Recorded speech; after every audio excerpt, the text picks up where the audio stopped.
तो hello guys and welcome back in my new video. And इस video के अंदर मैं एक्सप्लेन करने वाला हूँ जुजुत्सु काइसन का शिबुया इंसिडेंट आर्क। और मैं पहली बार जुजुत्सु काइसन पर वीडियो बना रहा हूँ, तो आई होप तुम्हें ये वीडियो पसंद आएगी। और अगर तुम चाहते हो कि मैं जुजुत्सु काइसन पर और वीडियोस बनाऊँ तो इस वीडियो को बस एक लाइक कर दो और कॉमेंट्स में मुझे बता देना। शिबुया इंसिडेंट आर्क की शुरुआत में हम देखते हैं कि काफी सारे सिविलियंस एक बैरियर के थ्रू शिबुया स्टेशन में फंस जाते हैं। और ऐसा होते ही लगभग सारे सॉर्सरर्स वहां पर पहुंच जाते हैं, ये जानने के लिए कि भैया यहाँ पर चल क्या रहा है। और सिचुएशन को एनालाइज करने के बाद उन्हें ये पता चलता है कि इस बैरियर ने सिर्फ सिविलियंस को ट्रैप कर रखा है, बिकॉज सॉर्सरर्स तो आराम से अंदर बाहर जा पा रहे थे। एंड पता नहीं क्यों वहां पर जितने भी सिविलियंस ट्रैप थे वो एक ही नाम पुकारे जा रहे थे, सातोरू गोजो। अब ये कोई आम बात तो थी नहीं, गोजो फिर भी वहां पर अकेला जाता है। और वहां पर अकेले जाने का एक और रीजन था, अगर गोजो की वहां पर फाइट होती है उसका तो कोई कुछ नहीं बिगाड़ सकता, लेकिन अगर उसके साथ कोई होगा तो वो उसके रास्ते में आ सकता है। तो बाकी लोग उसके रास्ते में ना आए या फिर उन्हें कोई चोट ना पहुंचे, इसलिए गोजो वहां पर अकेला जाता है। जब गोजो उस बैरियर को एंटर करता है उसका सामना होता है 3 लोगों से, या कहूँ तो 2 कर्सेस और 1 ह्यूमन से, जिनमें 2 कर्सेस थे जोगो एंड हानमी और बंदा था जोजो। गोजो इन तीनों को देखता है और हंसते हंसते बोलता है, इस बार मैं कोई एक्सक्यूज नहीं सुनूंगा तुम्हारे हारने पर। इसके बाद हनामी सारे एंटेसिस को बंद कर देती है, ये सोचकर कि कहीं गोजो भाग ना जाए। लेकिन गोजो कूल बनते हुए बोलता है, चिंता मत करो, मैं कहीं नहीं जाने वाला, क्योंकि अगर मैं यहाँ से चला गया तुम लोग सारे लोगों को मारने का प्लान तो कर ही रहे हो। जिस पर जोगो हंसते हुए बोलता है, अगर तुम भागे तब तो हम ऐसा करेंगे ही, और अगर तुम नहीं भी भागे तब भी हम ऐसा ही करेंगे। और ऐसा बोलते ही वो सभी लोगों को जो वहाँ पर खड़े थे उन्हें रेलवे ट्रैक्स पर ले आता है, मतलब गोजो एंड उन तीनों के बीच में उन सिविलियंस को ले आता है। अब गोजो यही सोच रहा होता है, जो रास्ते बंद किए हैं उनकी वजह से कुछ कहा नहीं जा सकता कि उसके आगे भी कुछ लोग हैं या फिर नहीं, क्योंकि अगर उसने उन रास्तों को खोलने की कोशिश की तो हो सकता है वहाँ पर जो लोग हैं उनको चोट पहुंच जाए। जब गोजो ये सब सोच रहा है वो 3 कर्सेस मानो खून की नदियां बहा देते हैं, ताकि सब जगह केओस फैल जाए और वो गोजो पर स्नीक अटैक कर पाए। क्योंकि गोजो का हेड ऑन सामना करना मतलब अपने मौत को दावत देने जैसी बात हो गई। लेकिन क्योंकि गोजो इन्फिनिटी से गिरा पड़ा है तो उस पर इन सारे स्नीक अटैक्स का कोई असर नहीं पड़ता। लेकिन सरप्राइजिंगली वो दोनों डोमेन एम्प्लीफिकेशन का यूज करते हैं, जिसकी हेल्प से वो गोजो की इन्फिनिटी को आराम से ओवरपावर कर देते हैं। और गोजो को फाइनली उनका अटैक डॉज करना पड़ता है और उसे तब जाके समझ आता है, अच्छा तो ये है तुम्हारा प्लान। और वैसे ये एक्सपेक्टेड भी था, क्योंकि तुम एक कर्स यूजर के साथ हो। और इसी दौरान हमें गोजो के थ्रू डोमेन एम्प्लीफिकेशन के बारे में पता चलता है कि ये एक ऐसी टेक्निक है जिसके थ्रू यूजर किसी भी और टेक्निक को न्यूट्रलाइज कर सकता है। इसके बाद हमें एक फ्लैशबैक दिखाया जाता है जिसमें कि जोगो एंड उसका लीडर उन दोनों के बीच में कुछ कॉन्वर्सेशन हो रही होती है। और वो बंदा गोजो के बारे में ये बोलता है, क्या तुम्हें पता है कि सातोरू गोजो अपनी फुल पावर में कब होता है? अब ऑब्वियसली जोगो को ये बात तो पता नहीं थी। फिर वो बंदा बोलता है, जब वो अकेला होता है, क्योंकि इससे फर्क नहीं पड़ता तुम कितने बड़े और कितने बढ़िया सॉर्सरर हो। गोजो के साथ किसी भी चीज के अगेंस्ट फाइट करने में तुम्हारी वजह से गोजो को ही प्रॉब्लम आती है, क्योंकि तुम उसके रास्ते में आते हो। एंड दैट्स व्हाई उन्होंने प्लान करा है कि और भी ज्यादा इंफीरियर बीइंग्स को गोजो के अराउंड रखा जाए, एंड देन वो ज्यादा पावरफुल अटैक को यूज ही नहीं कर पाएगा। देन जो को पूछता है उसके अनलिमिटेड वॉइड के बारे में क्या करा जाए, मतलब उसके डोमेन एक्सपांशन के बारे में क्या करा जाए। एंड उसके लीडर के पास इसका भी इलाज था, क्योंकि उसे अच्छी तरीके से पता था कि गोजो जो अपनी अनलिमिटेड वॉइड यूज करता है, जिस बंदे को वो छूता है सिर्फ उसी बंदे पर उसका असर नहीं होता। और फिर भी अगर मान ले कि गोजो इतना स्किल्ड है कि वो सिर्फ तुम तीनों को अपने डोमेन एक्सपेंशन में ट्रैप कर दे, लेकिन फिर भी ऐसा करने पर उसके आसपास जो कई सारे लोग हैं वो उसके डोमेन और कर्टेन यानी उसकी बैरियर के बीच में फंस जाएंगे। एंड इसी रीजन की वजह से वो 99% श्योर था कि गोजो अपने अनलिमिटेड वॉइड यानी डोमेन एक्सपेंशन को यूज ही नहीं करेगा। और उस लीडर का असली प्लान तो ये था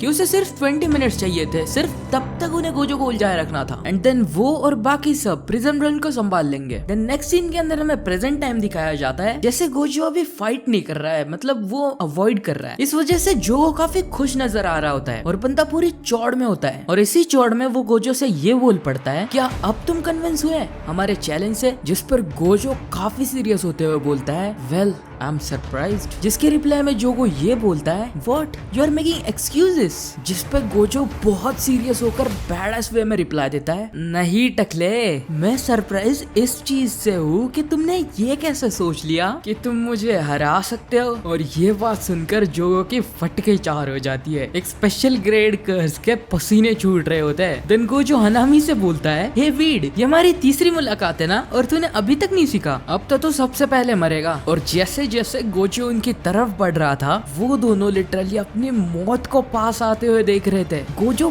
बिल्कुल उन दोनों के पास आके खड़ा हो जाता है उनके सामने और उनसे बोलता है कि क्या हो गया, तुमने ही तो बोला था कि मुझसे दूर मत भागो। और इतना प्रवोक करने के बाद वो दोनों एक साथ गोजो पर अटैक करते हैं, लेकिन गोजो जोगो का हाथ पकड़ के हनामी की किक को डॉज करता है एंड देन जोगो का हाथ तोड़ के उसी हाथ को हनामी का पंच डॉज करने के लिए यूज करता है बंदा। और इन सारे पैनल्स को देखने के बाद तुम ये फील कर सकते हो कि Gojo literally special grade curses के साथ खेल रहा है। गोजो के इतने तगड़े मूव्स को देखने के बाद जोगो वहां से भागने की कोशिश करता है एंड गोजो उसके पीछे पड़ जाता है। लेकिन हानमी सोच रही होती है इसने तो कहा था ये सबसे पहले मेरे पीछे आएगा, क्या इसने ये हमें कंफ्यूज करने के लिए कहा था, और अब तो इसने अपनी लिमिटलेस भी डीएक्टिवेट कर ली है। और इन सारी बातों को ऑब्जर्व करने के बाद हानमी अपनी कर्स टेक्निक को यूज करने की कोशिश करता है। आई मीन करती है, वैसे कुछ भी बोल लो है तो कर्स ही। जिस पर जोगो चिल्लाते हुए बोलता है डोंट डीएक्टिवेट योर एम्पलीफिकेशन। और अब जो गोजो के तेवर बदले थे, Gojo literally pure evil villain लग रहा था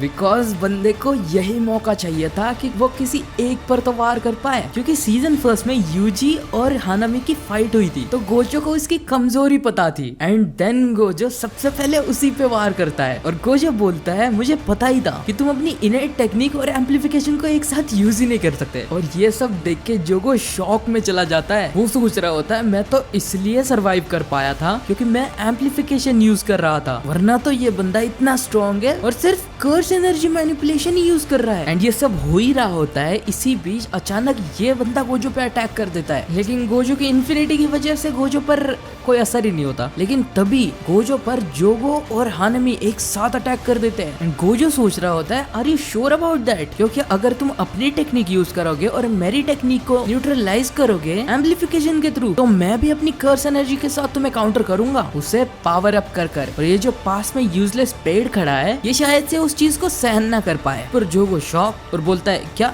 क्या, लेकिन गोजो उसे कोई रिप्लाई नहीं देता है। वो सीधा हानमी के चीतड़े उड़ाने शुरू कर देता है, उसे डिस्ट्रॉय कर रहा होता है अपनी कर्स एनर्जी के थ्रू। जिस पर जोगो गोजो को रोकने की कोशिश तो करता है अपनी कर्स एनर्जी के थ्रू, लोगों को हॉस्टेज बनाकर, लेकिन तब तक गोजो हानमी को पूरी तरह से डिस्ट्रॉय कर चुका होता है। और ये चीज देखकर जोगो को अपनी आंखों पर विश्वास नहीं हो रहा होता। देन गोजो पूरे बैडएस तरीके से बोलता है नेक्स्ट। हानमी की डेथ देखकर जोगो की तो पूरी तरीके से फट गई थी, तो वो इंसानों के बीच छुपने की कोशिश करता है और वो लिटरली इंसानों को तक गोजो की तरफ फेंक रहा था ताकि वो वहां पर रुक जाए, क्योंकि उसके दिमाग में यही चल रहा होता है कि मैं हानमी की डेथ को वेस्ट नहीं जाने दूंगा। And on the other hand Gojo यही सोच रहा था कि इन लोगों को कैसे पकड़ा जाए, क्योंकि ये लोग तो मेरे पास आना पूरा अवॉइड कर रहे हैं और हानमी के साथ जो मैंने किया वो मैं वापस नहीं कर सकता। तो इन सब चीजों को ऑब्जर्व करने के बाद गोजो ये डिसाइड कर लेता है कि सॉरी मैं सभी को नहीं बचा पाऊंगा, लेकिन उस कर्स को एक्सरसाइज जरूर करूंगा, मतलब उसे खत्म जरूर करूंगा। इसके बाद जो वो पता नहीं शायद से अपने लीडर के साथ बात कर पा रहा था या फिर उनका कुछ कनेक्शन होगा, वो कहते हैं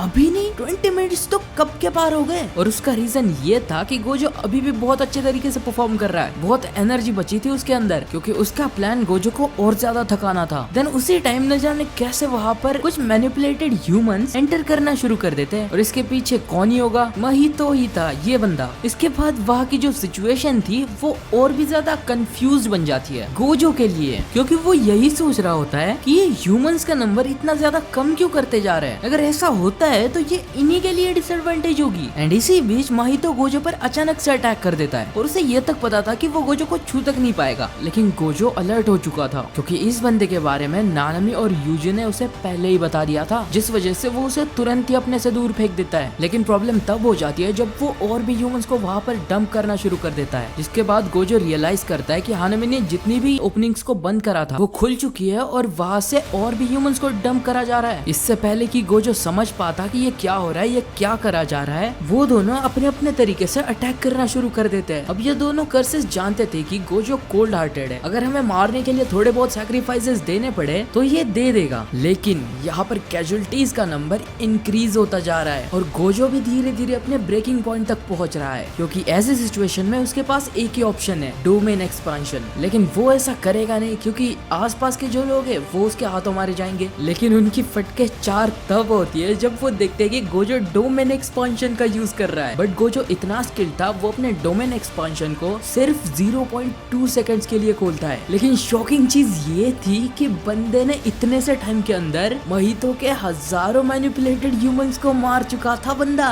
लेकिन इसी बीच गोजो को अपने पास एक बॉक्स जैसी कुछ तो चीज दिखती है और तभी एक आवाज आती है, प्रेजेंट रिल्म ओपन। इसके बाद हमें कुछ पास्ट की क्लिप दिखाई जाती है जिसमें कि वो लीडर सामा को ये बता रहा होता है कि गोजो को उस प्रिजन रिल्म के अंदर सील करने के लिए गोजो को कम से कम उस बॉक्स के सामने 1 मिनट के लिए रखना होगा। और ये बात सुनकर इन तीनों कर्सेस की बोलती बंद हो जाती है, क्योंकि कोई मजाक थोड़ी था गोजो को 1 मिनट तक एक जगह पर रखना, जिस पर जोगो भी चिल्लाकर बोलता है, पागल समझा है क्या? और ऐसे इम्पॉसिबल टास्क के लिए तूने हम सबको टीम अप कराया है? क्योंकि जोगो ये बात बहुत अच्छी तरीके से जानता था कि चाहे हजारों लोग क्यों ही ना आ जाए, सातोरू गोजो को एक ही जगह पर 1 मिनट तक रोक पाना नामुमकिन है। एंड अब हम नोटिस करते हैं ये जो लीडर है ये गोजो के दोस्त गेतो की बॉडी में है। और यही रीजन था कि बंदा अभी तक गोजो के सामने भी नहीं आया था, क्योंकि कोई अपने मरे हुए दोस्त को अचानक अपने सामने देख ले तो वो तो टूट ही जाएगा ना। और यही सेम चीज गोजो के साथ भी होती है। वैसे तो वो उस प्रिजन रन को अपने सामने देखकर तभी वहां से भागने की कोशिश करता है, लेकिन गेटो को अपने सामने देखकर बंदा